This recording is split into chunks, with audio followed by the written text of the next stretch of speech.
आज का हमारा विषय है विकास की प्रक्रिया। विकास की प्रक्रिया को हम 3 रूपों में अध्ययन करेंगे: आधुनिकीकरण, औद्योगिकीकरण और नगरीकरण। सामाजिक परिवर्तन की 3 मुख्य प्रक्रियाओं आधुनिकीकरण, औद्योगिकीकरण और नगरीकरण द्वारा सर्वांगीण विकास की प्रक्रिया को समझा जा सकता है। वास्तव में औद्योगिकीकरण और नगरीकरण को आधुनिकीकरण प्रक्रिया के उप प्रक्रियाओं के रूप में देखा जा सकता है, जो तकनीकी प्रगति की फलस्वरूप हुआ। 19वीं और 20वीं शताब्दी में शहरी क्षेत्रों में कारखानों की स्थापना हुई, जिसके कारण रोजगार की तलाश में बड़ी संख्या में कृषि कार्य में लगे लोगों ने शहर की ओर पलायन किया। धीरे धीरे आधुनिकीकरण के फलस्वरूप एक वैश्विक घटना बन गई। अब हम बात करते हैं आधुनिकीकरण क्या है। आधुनिकीकरण सामाजिक परिवर्तन की एक बहुआयामी प्रक्रिया है, जो समाज के सामाजिक, सांस्कृतिक, आर्थिक और राजनीतिक ढांचे को बदल देती है। यह परंपरा में परिवर्तन करने की घोषणा करता है। ज्ञान, बोध, शिक्षा आधुनिकता की पहली शर्त थी। आत्मज्ञान के मुख्य दर्शन जैसे अनुभववाद, विज्ञान, प्रगति, स्वतंत्रता, सार्वभौमिकता आदि आधुनिकीकरण के भाग हैं। डैलियर नरर, जो कि एक वैज्ञानिक है, उन्होंने आधुनिकीकरण सामाजिक परिवर्तन की प्रक्रिया है, जिसके तहत कम विकसित समाज अधिक विकसित समाजों की विशिष्टताओं को अपनाकर स्वयं में परिवर्तन लाते हैं। यह प्रक्रिया अंतर्राष्ट्रीय या राष्ट्रीय संचार द्वारा सक्रिय होती है। आधुनिकीकरण सामाजिक परिवर्तन की प्रक्रिया है, जिसमें विकास आर्थिक मानदंड से नापा जाता है। इसका तात्पर्य एक सामाजिक प्रक्रिया से है, जो एक ऐसा वातावरण तैयार करती है जिसमें प्रति व्यक्ति का उत्पादन बढ़ता है। लर्नर आधुनिक समाजों की कुछ विशेषताओं की बात बताते हैं, जिससे आधुनिकीकरण के आदर्शों के रूप में देखा गया है। अर्थव्यवस्था में स्वतः स्फूर्त विकास होता है। राजनीति में जन भागीदारी यानी चुनाव लोकतंत्र होता है। धर्मनिरपेक्ष और तर्कसंगत मानकों की संस्कृति होती है। समाज में गतिशीलता में वृद्धि यानी शारीरिक, सामाजिक और मानसिक आंदोलन की स्वतंत्रता होती है। आधुनिकता प्राप्त करने हेतु साधनों का उपयोग होता है। सीमेल, जो कि एक वैज्ञानिक है, आधुनिकता की पड़ताल 2 जगह से करते हैं: शहर और आर्थिक व्यवस्था। शहरी जीवन में आधुनिकता का अनुभव और धन का प्रसार है।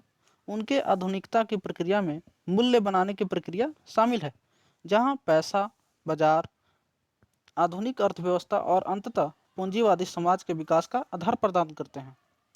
उनके लिए आधुनिकता एक बहुआयामी चीज है और इसके 4 संस्थागत पहलू हैं: पूंजीवाद, उद्योगवाद, निगरानी के माध्यम से समन्वित प्रशासनिक शक्ति, सैन्य शक्ति।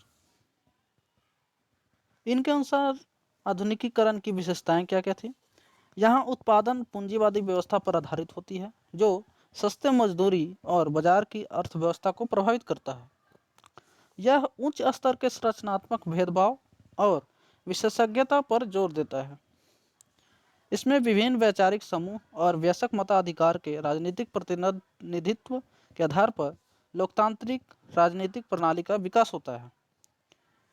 इसमें नौकरशाही व्यवस्था एवं संस्थानों का विकास होता है, साथ ही बड़े पैमाने पर संगठनों का निर्माण भी होता है।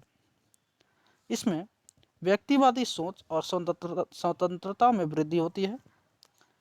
इसमें सामाजिक प्रगति और सामाजिक मुक्ति के प्रश्नों एवं विचारों पर जोर दिया जाता है। अब जानते हैं कि औद्योगिकीकरण क्या है। 18वीं शताब्दी में जो औद्योगिक क्रांति हुई, उसके कारण औद्योगिकीकरण हुआ। इंग्लैंड में औद्योगिक क्रांति ने न केवल इंग्लैंड में बल्कि यूरोप के बाकी हिस्सों में भी औद्योगिकीकरण को बढ़ावा दिया। औद्योगिकीकरण ने आधुनिकीकरण का मार्ग प्रशस्त किया। औद्योगिकीकरण सामाजिक और आर्थिक परिवर्तन की प्रक्रिया है, जिसके द्वारा अर्थव्यवस्था मुख्य रूप से कृषि से नए माल निर्माण की ओर स्थानांतरित होती है। यह मशीन उत्पादन के उद्भव को संदर्भित करता है, जो निर्जीव बिजली संसाधनों के उपयोग पर आधारित है, जिसने उत्पादन में क्रांति ला दी। जिससे बड़े पैमाने पर उत्पादन और नवाचार हुए। उत्पादन और श्रम के तकनीकी विभाजन के कारखानों आधारित प्रणाली ने समाज का आमूल परिवर्तन किया। अवैयक्तिक बाजारों की मांग के अनुसार नौकरशाही द्वारा प्रबंधित औद्योगिक फर्मों ने समाज का बड़े पैमानों पर उत्पादन शुरू किया। जैसे जैसे श्रम की मांग बढ़ी, लोग बड़ी संख्या में नगरों की ओर चले गए, जिससे नगरीकरण हुआ। औद्योगिकीकरण धीरे धीरे दुनिया का नया क्रम बन गया, क्योंकि इसने उत्पादकता बढ़ाकर पूंजी निर्माण में मदद की। पूंजी का संपत्ति में निवेश आर्थिक विकास की एक महत्वपूर्ण आवश्यकता बन गई। औद्योगिकीकरण रोजगार के अवसर पैदा करता है, शैक्षिक अवसर प्रदान करता है, भोजन की बेहतर व्यवस्था और संसाधनों का बेहतर उपयोग करता है। ये सभी औद्योगिक विकास को स्थानीय अर्थव्यवस्था के लिए अत्यंत मूल्यवान बनाते हैं। लेकिन औद्योगिकीकरण पर्यावरण पर नकारात्मक प्रभाव भी डालता है और प्रदूषण का कारण भी बनता है। इसके कारण ग्रीन हाउस गैस उत्सर्जन और ग्लोबल वार्मिंग में वृद्धि हुई है। औद्योगिकीकरण ने सामाजिक संरचनाओं और उत्पादन प्रक्रियाओं को मौलिक रूप से बदल दिया है। इसी का एक छोटा सा भाग है उत्तर औद्योगिक समाज। एक औद्योगिक समाज एक आधुनिक समाज है। डैनियल बेल, जो कि एक वैज्ञानिक है, उन्होंने भविष्यवाणी की कि औद्योगिक उत्पादन के बजाय हम एक ऐसे समाज की ओर बढ़ रहे हैं जहां सेवाओं और ज्ञान संबंधी तकनीकी हावी होंगी। उनका मानना था कि उत्तर औद्योगिक समाज, पोस्ट इंडस्ट्रियल सोसाइटी इसको बोला जाता है, प्रमुख रूप में औद्योगिक समाज की जगह लेगा। उनके अनुसार उत्तर औद्योगिक समाज समाज की विशेषता विनिर्माण से सेवाओं में बदलाव, नए विज्ञान आधारित उद्योगों की केंद्रीयता, नया तकनीकी अभिजात वर्ग का उदय और स्तरीकरण के एक नए सिद्धांत का आगमन। इस सूचना युग में सूचना प्रौद्योगिकी और संबंधित उद्योग हावी हैं। अक्षीय सिद्धांत सैद्धांतिक ज्ञान है, जबकि औद्योगिक समाज में अक्षीय सिद्धांत तकनीकी ज्ञान था।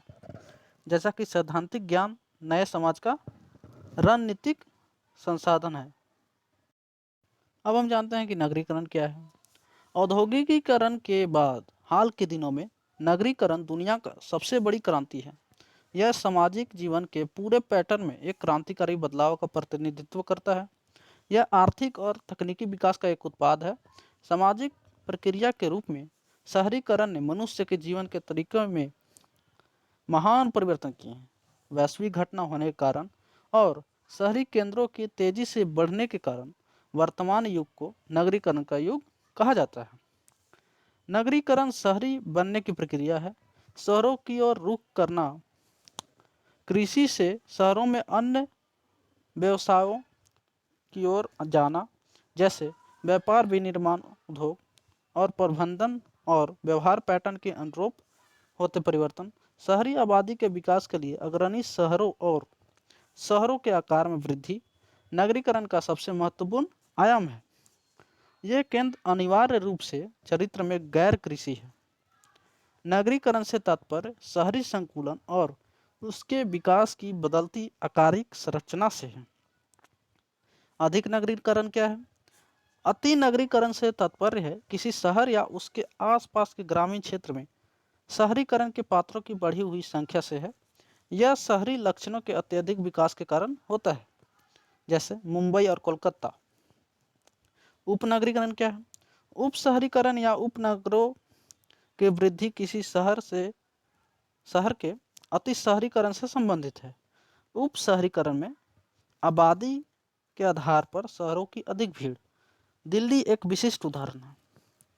उप शहरीकरण का मतलब है भूमि के गैर कृषि उपयोग में तेज वृद्धि। अपनी नगर पालिका सीमा के भीतर शहरों के आसपास क्षेत्रों को शामिल करना और शहर और उसके आसपास के क्षेत्रों के बीच गहन संचार। शहरीकरण जीवन के एक तरीके के रूप में तीन परस्पर संबंधित दृष्टिकोण से अनुभविक रूप से संपर्क किया जाता है। पहला है एक भौतिक संरचना जिसमें जनसंख्या का आधार, एक प्रौद्योगिकी और एक परिस्थिति क्रम शामिल है।